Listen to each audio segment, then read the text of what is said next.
Shalom, selamat hari Minggu Bapak Ibu Saudara. Biar hari ini kita memuji dan memuliakan Tuhan dengan segenap hati kita yang percaya boleh katakan amin. Amin. Mari kita bersatu di dalam doa. Bapa kami yang baik, Bapa kami yang setia dan Allah kami yang luar biasa. Daripada pagi hari ini Tuhan, berikan kami hati untuk selalu memuji dan memuliakan Tuhan. Ini hati kami, ini hidup kami berikan kepada-Mu. Dalam nama Tuhan Yesus, haleluya, amin.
penuhi hati kami Tuhan, siap mendengarkan firman-Mu yang kudus Bapa.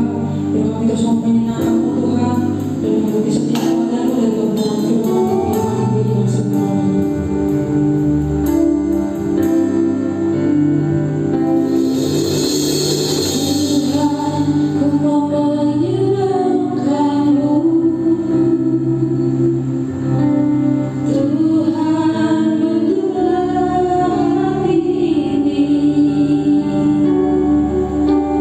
Jadi berjalan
Shalom semuanya.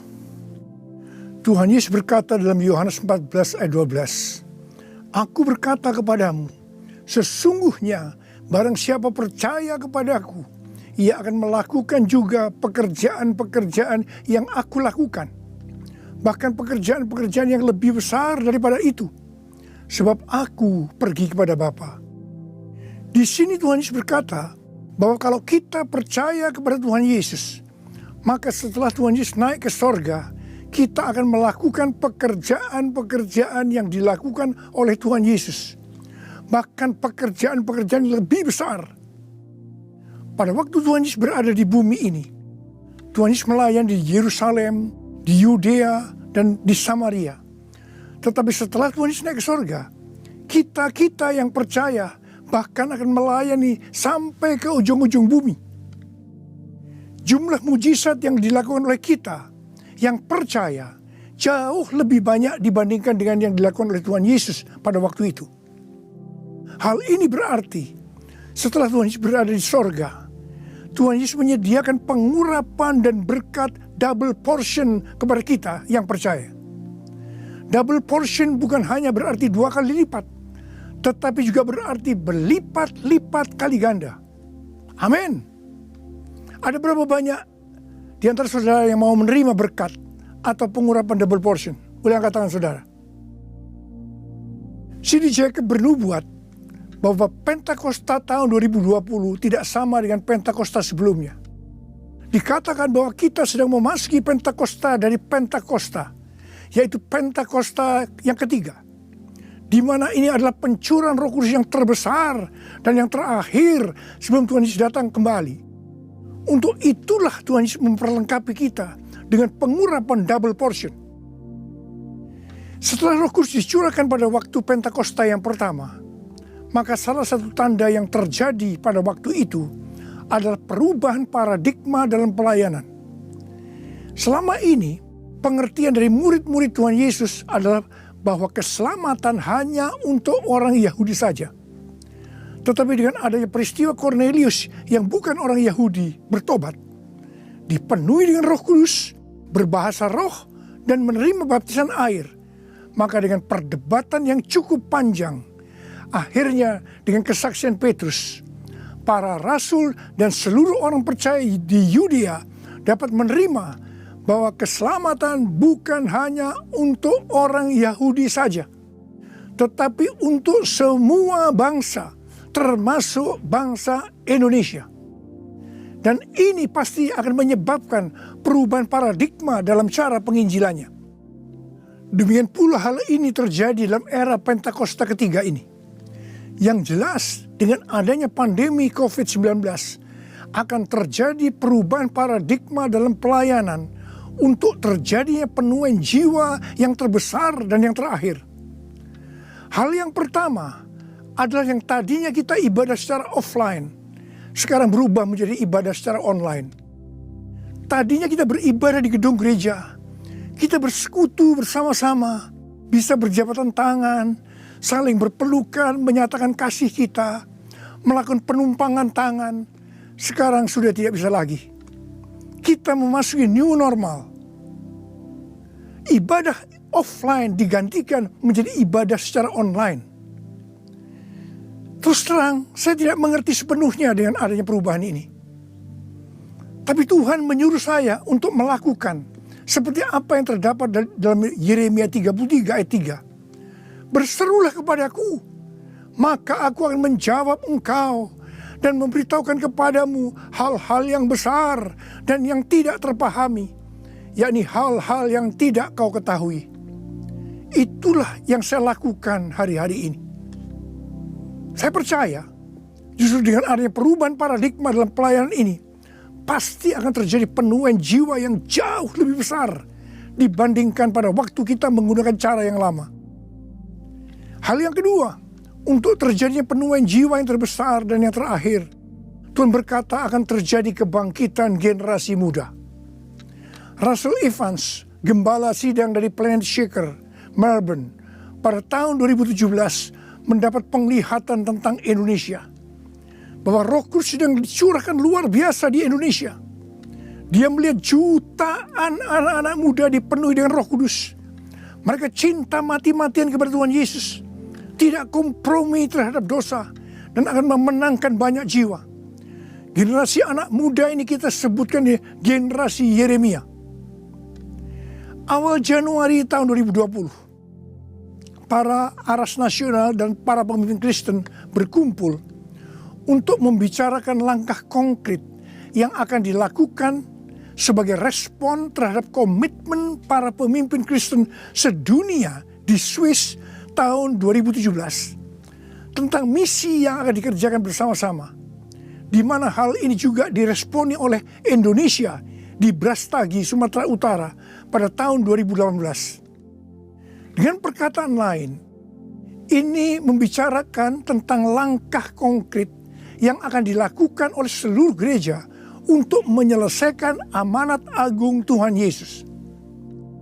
Hasil dari pertemuan para pemimpin Kristen awal Januari 2020 itu, bahwa apa yang akan dilakukan ke depan untuk menyelesaikan amanat agung Tuhan Yesus akan menunggu sepulangnya saya dari pelayanan di Brasil. Di Brasil, saya melayani KKR untuk generasi muda yang berusia rata-rata sekitar 24 tahun. Yang diadakan di 3 stadion besar. Jumlah yang hadir sekitar 180.000 orang. Waktu saya bertemu dengan para pemimpin di Brasil, kami sama-sama mendapatkan pengertian bahwa kegerakan orang-orang muda dunia akan dimotori oleh 2 bangsa, yaitu Indonesia dan Brasil. Katakan amin. Sepulang dari Brasil, ada 2 hal yang didapatkan. Yang pertama, gerakan untuk menyelesaikan amanat agung Tuhan Yesus akan dimotori oleh generasi muda. Yang kedua, kita disuruh berpuasa dari tanggal 1 Maret sampai dengan 9 April selama 40 hari. Dan dilanjutkan sampai dengan 30 Mei. Jadi total kita berpuasa 91 hari. Setelah 1 hari kita berpuasa, tepatnya tanggal 2 Maret 2020, Presiden Jokowi mengumumkan bahwa COVID-19 masuk ke Indonesia. Mulai saat itu kita merasakan bagaimana Tuhan memproses gerejanya. Kita dibersihkan, dimurnikan, ditata ulang oleh Tuhan. Kita memasuki new normal, dimensi yang baru, paradigma yang baru dalam pelayanan. Semua ini untuk mempersiapkan penuaian jiwa yang terbesar dan yang terakhir sebelum Tuhan Yesus datang kembali. Pada suatu hari ketika saya sedang membaca 1 Raja-Raja 20 ayat 13 sampai dengan 22. Tiba-tiba saya menerima WhatsApp dari Bapak Peter Faraknimela. Saya diminta untuk membagikan apa yang ada di dalam hati saya untuk generasi Yeremia pada acara live streaming Generasiku Bangkit yang kedua dengan tema Finishing a Great Commission pada tanggal 26 Juni 2020. Terus terang saya kaget, surprise. Sebab kalau kita membaca ayat-ayat dari 1 Raja-Raja ayat 20 ayat 13 sampai dengan 22 itu menceritakan tentang seorang nabi yang datang kepada Ahab, Raja Israel, untuk menyampaikan pesan Tuhan bahwa Tuhan akan menyerahkan musuh mereka, yakni orang-orang Aram yang sedang mengepung Samaria. Ahab bertanya, siapa yang akan membantu untuk melawan musuh yang begitu besar itu? Nabi itu menjawab, orang-orang muda, pengiring kepala-kepala daerah yang jumlahnya hanya 232 dari 7.000 orang Israel. Orang-orang muda ini yang akan menyerang lebih dulu. Orang-orang muda yang jumlahnya 232 ini yang diikuti oleh para prajurit menghancurkan orang-orang Aram.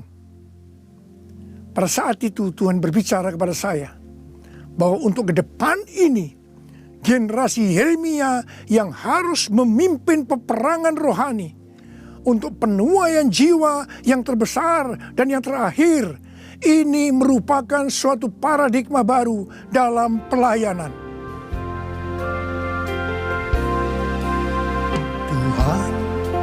Ini aku, jadikanlah ku alatmu untuk memberitakan Injilmu.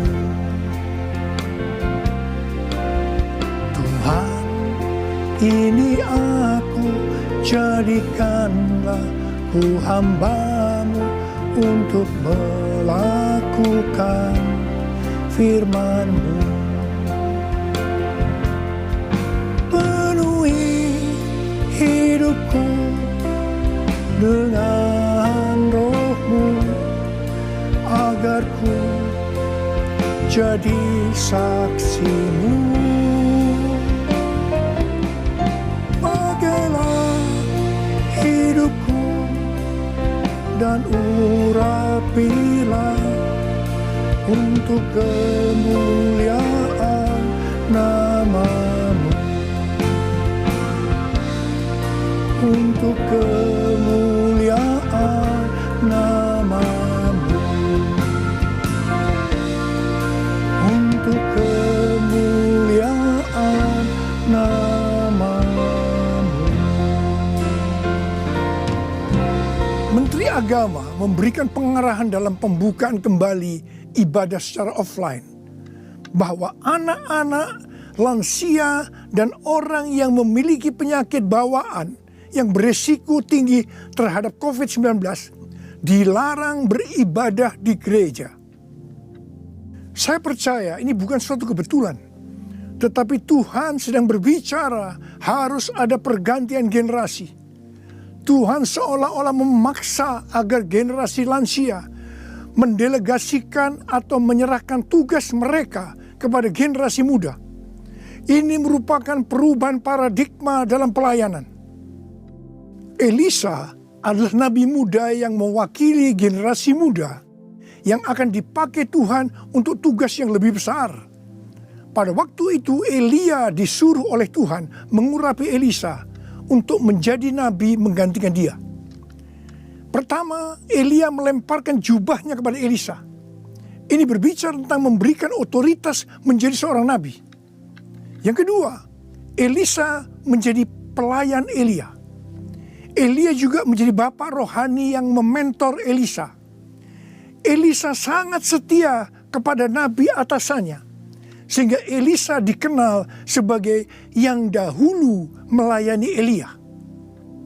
Yang ketiga, Elisa terus mengikuti Elia kemanapun dia pergi. Elia ke Gilgal, Betel, Yericho, Sungai Yordan. Elisa terus mengikuti meskipun dilarang oleh Elia. Waktu menyeberang Sungai Yordan, Elia berkata kepada Elisa, "Mintalah apa yang hendak kulakukan kepadamu sebelum aku terangkat daripadamu." Jawab Elisa, "Biar aku mendapat 2 bagian dari rohmu." Elia berkata, "Yang kau minta ini adalah sukar. Tetapi jika engkau dapat melihat aku terangkat daripadamu, akan terjadilah kepadamu seperti yang demikian. Dan jika tidak, tidak akan terjadi." Ternyata Tuhan mengabulkan permintaan Elisa. Dia melihat waktu Elia diangkat. Elisa mendapat 2 bagian dari roh Elia, double portion. Arti daripada 2 bagian roh Elia atau double portion adalah, yang pertama, Elisa sebagai anak rohani yang sulung dari Elia menerima warisan 2 kali lebih banyak dibandingkan dari anak-anak rohani lainnya. Elisa mohon kepada ayah rohaninya untuk memberikan wibawa seorang nabi yang lebih besar kepadanya, supaya Elisa bisa melanjutkan pelayanan Elia. Yang kedua, dalam hal mujizat, Elia melakukan mujizat sebanyak 7 kali, sedangkan Elisa melakukan 14 kali, di mana 1 kali setelah Elisa meninggal, tulang-tulangnya bisa membangkitkan orang yang mati. Peranan Elisa sebagai nabi terhadap raja-raja Israel lebih banyak dibandingkan Elia. Elia sebagai nabi pada zaman Raja Ahab saja. Sedangkan Elisa sebagai nabi dalam zaman Raja Yoram, Yehu, Yoahas, Yoas. Jadi, untuk mendapatkan pengurapan atau berkat double portion, Elisa melakukan hal-hal sebagai berikut. Yang pertama, Elisa menerima jubah Elia, yang artinya mendapatkan otoritas untuk pelayanannya sebagai nabi. Yang kedua, Elisa setia kepada bapak rohaninya. Yang ketiga, Elisa pergi ke Gilgal. Gilgal adalah tempat di seberang sungai Yordan, di mana laki-laki yang belum disunat, mereka disunat di sini. Disunat berbicara tentang lepas dari keinginan daging dan hidup dipimpin oleh Roh Kudus. Keinginan daging adalah maut, tetapi keinginan roh adalah hidup dan damai sejahtera. Roma 8 ayat 6. Sebab jika kamu hidup menurut daging, kamu akan mati. Tetapi jika oleh roh kamu mematikan perbuatan-perbuatan tubuhmu, kamu akan hidup. Roma 8 ayat 13. Yang keempat, Elisa pergi ke Betel. Betel adalah tempat perjumpaan Yakub dengan Tuhan secara pribadi. Kita harus menjaga agar setiap waktu hidup kita senantiasa dipenuhi oleh hadirat-Nya, sehingga kita selalu mengalami perjumpaan dengan Tuhan secara pribadi. Yang kelima, Elisa pergi ke Yeriko. Yeriko adalah kota pertama di tanah perjanjian yang diberikan oleh Tuhan kepada bangsa Israel untuk direbut. Tembok Yeriko roboh setelah sangkakala ditiup dan orang Israel bersorak-sorai. Ini berbicara tentang kuasa dari pujian dan penyembahan. Tuhan menciptakan manusia agar manusia memuji dan menyembah Tuhan. Dalam masa pandemi COVID-19 ini, kita harus banyak memuji dan menyembah Tuhan. Meskipun ini tidak mudah, karena kita melihat keadaan-keadaan yang terjadi saat ini. Kita harus melakukan seperti apa yang Daud lakukan dalam Mazmur 103 ayat 1 dan 2. Di mana Daud berkata, "Pujilah Tuhan, hai jiwaku. Pujilah namanya yang kudus, hai segenap batinku. Pujilah Tuhan, hai jiwaku. Dan janganlah lupakan segala kebaikannya." Memang kita kadang-kadang harus memaksa jiwa kita untuk memuji Tuhan dengan selalu mengingat kebaikan Tuhan. Mungkin ada di antara saudara yang mengalami ketakutan, kebingungan, depresi, terdampak krisis ekonomi, sakit karena COVID-19. Mari kita selalu mengingat kebaikan Tuhan. Saya mau katakan sesuatu kepada saudara. Apapun yang terjadi dalam hidup saudara, apapun yang masalah saudara hadapi, saudara harus tahu satu hal, bahwa Tuhan Yesus itu baik. Dia sangat-sangat mengasihi saudara. Mengucap syukurlah dalam segala hal, enak maupun tidak enak. Sebab inilah yang dikehendaki Allah dalam Kristus Yesus bagi kita.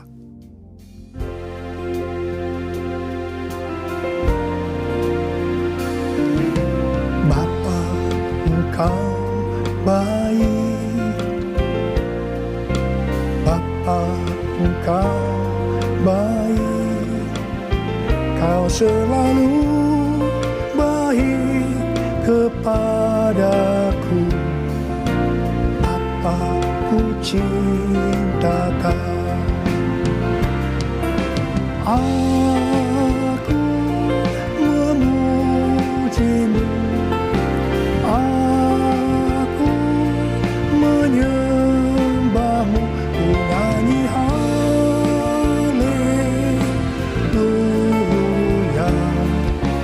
Bapa, ku cinta Kau. Bapa, ku cinta Kau. Bapa, ku cinta Kau. Yang keenam, Elisa pergi ke sungai Yordan. Sungai Yordan adalah tempat di mana mujizat dialami oleh Naaman yang sembuh dari penyakit kustanya. Kunci kesembuhannya adalah kerendahan hati, yaitu dengan bersedia membenamkan diri 7 kali dalam sungai Yordan. Sungai Yordan adalah tempat di mana Tuhan Yesus dibaptis. Roh Kudus dalam bentuk burung merpati turun atas Tuhan Yesus. Terdengar suara dari sorga, "Inilah anakku yang kukasihi, kepadanya lah aku berkenan."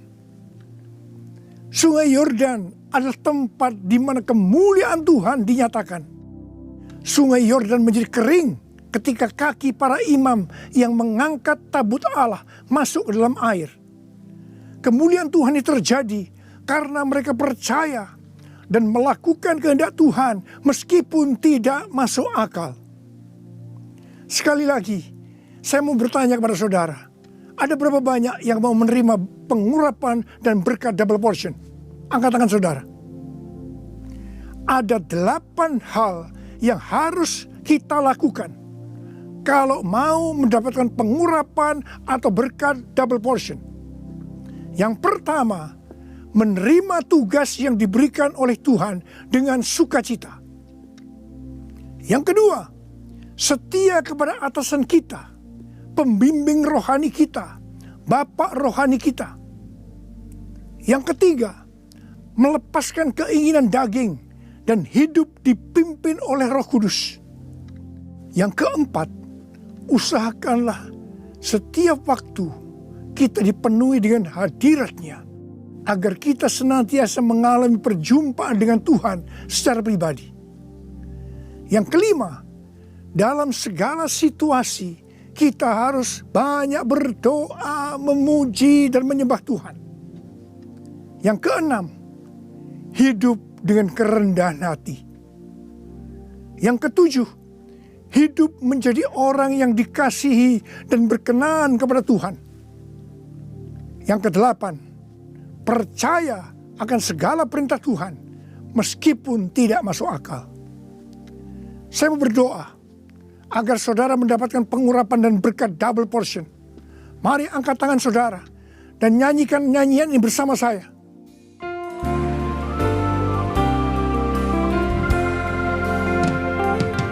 Anointing fall on me. Anointing fall on me. Let the power of the Holy Spirit fall on me. Anointing fall on me. Anointing fall on me. Anointing fall on me. Let the power of the Holy Spirit fall on me. Anointing fall on me. Anointing fall on me. Anointing fall on me. Angkat tangan saudara. Angkat tangan saudara. Mari kita angkat tangan saudara. Urala bala bala bala bala bala bala. Urala bala bala bala. Uria berbahasa roh. Berbahasa roh. Urala bala bala bala bala bala. Uria la la bala bala bala bala bala bala bala. Ura bala bala. Tuhan curahkan pengurapan-Mu. Pengurapan double portion. Pengurapan double portion. Berkat double portion. Terima, terima, terima, terima, terima, terima. Urala basikala la bala. Terima, terima, terima. Uria la la bala bala bala bala bala bala bala bala bala. Pakai anak-anak-Mu Tuhan menjadi alat-Mu Tuhan. Dengan pengurapan double portion, mereka akan melakukan, menyelesaikan amanat agung Tuhan Yesus. Terima, terima, terima. Oh, berkati anak-anak, berkati mereka semua Tuhan. Kau menyembuhkan yang sakit. Terima, terima kesembuhan, terima kesembuhan, terima, terima, terima, terima. Diberkati oleh Tuhan. Terima kasih, terima kasih Tuhan. Terima kasih, terima kasih. Dalam nama Yesus. Amin. Mari saudara-saudara, kita akan masuk ke dalam perjamuan kudus. Kita akan mengingat ayat ini. Sebab setiap kali kamu makan roti ini dan minum cawan ini, kamu memberitakan kematian Tuhan sampai Ia datang. Perjamuan kudus adalah perjamuan Tuhan Yesus sendiri. Setiap kali kita masuk dalam perjamuan kudus, Tuhan Yesus selalu berkata, biarlah ini menjadi peringatan akan aku. Karena itu mari arahkan hati saudara kepada kebaikan Tuhan. Kita akan mengingat kebaikan Tuhan. Mari kita tundukkan kepala. Tuhan, siapakah kami sebelum kami mengenal Engkau? Kami semua orang berdosa, upah dosa adalah maut, mati. Tapi Engkau yang tidak berdosa telah dijadikan dosa oleh karena kami semua. Engkau harus turun dari sorga mulia, menjelma menjadi manusia, mati ganti kami dengan penderitaan yang luar biasa. Sungguh kalau kami pikirkan Tuhan betapa baiknya Engkau itu. Engkau jadikan kami sebagai anak-anak-Mu. Engkau berkati, Engkau tuntun, Engkau bela, Engkau lindungi, Engkau tegur kalau kami salah. Engkau mengurapi kami, Engkau sembuhkan kami ya Tuhan. Itu Engkau ya Aba. Itu Engkau ya Aba. Tuhan akan memberkati saudara melalui perjamuan kudus. Tapi Tuhan mau kita makan dan minum dengan cara yang benar. Oleh karena itu masing-masing introspeksi. Sudah masing-masing berdoa. Lihat keadaan dirimu masing-masing. Jangan menyimpan dosa. Kalau ada dosa yang selama ini belum diselesaikan dengan Tuhan, dan Tuhan ingatkan saat ini, langsung minta ampun. Minta ampun. Minta ampun. Ampuni saya Tuhan. Ampuni Tuhan. Ampuni ya Tuhan. Tuhan ampuni anak-anak-Mu. Ampuni mereka ya Tuhan. Ampuni. Layakkan kami untuk masuk dalam perjamuan kudus. Terima kasih Bapa. Kami akan masuk dalam perjamuan kudus dengan hati yang penuh ucapan syukur.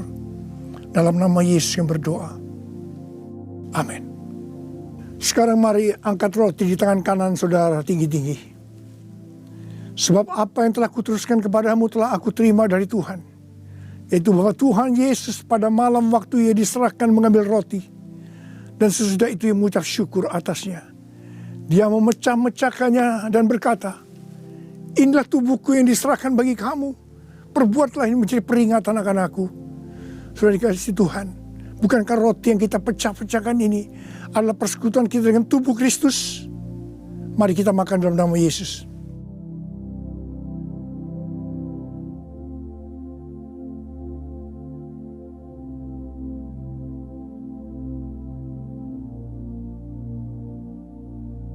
Sekarang angkat cawan di tangan kanan saudara tinggi-tinggi. Demikian juga ia mengambil cawan sesudah makan lalu berkata, cawan ini adalah perjanjian baru yang dibenarkan oleh darahku. Perbuatlah ini setiap kali kamu meminumnya menjadi peringatan akan aku. Sudah kasih Tuhan, bukankah cawan pengucapan syukur yang atas kita ucapkan syukur adalah persekutuan kita dengan darah Yesus? Mari kita minum dalam nama Yesus.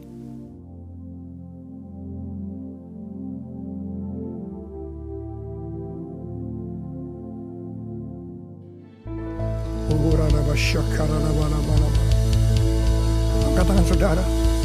Mari ucapkan syukur dengan suara. Jangan diam. Terima kasih ya Tuhan. Kami bersyukur ya Tuhan. Kami bersyukur ya Tuhan. Terima kasih ya Tuhan. Terima kasih. Terima kasih ya Tuhan. Terima kasih buat kebaikan Tuhan. Terima kasih buat kebaikan Tuhan. Terima kasih ya Tuhan. Terima kasih. Terima kasih. Terima kasih.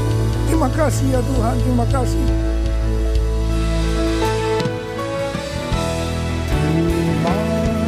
Terima kasih Yesusku, terima kasih Yesusku.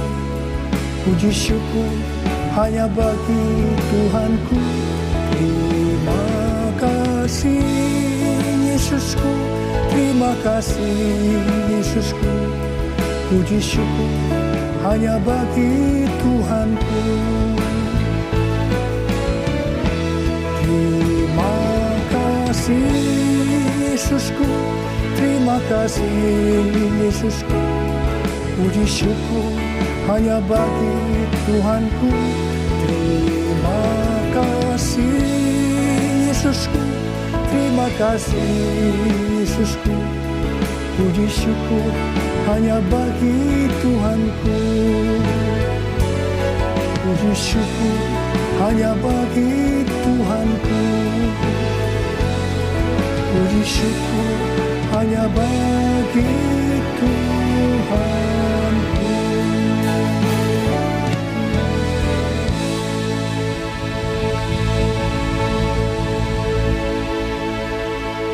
Pulanglah dengan berkat Tuhan. Kasih karunia berlimpah-limpah daripada Allah Bapa dalam Anak yang tunggal, Yesus Kristus. persekutuan yang manis dengan Roh Kudus menyertai saudara sekalian mulai hari ini sampai Tuhan Yesus datang menjemput kita di awan-awan dan bahkan sampai selama-lamanya. Yang percaya bersama-sama katakan amin.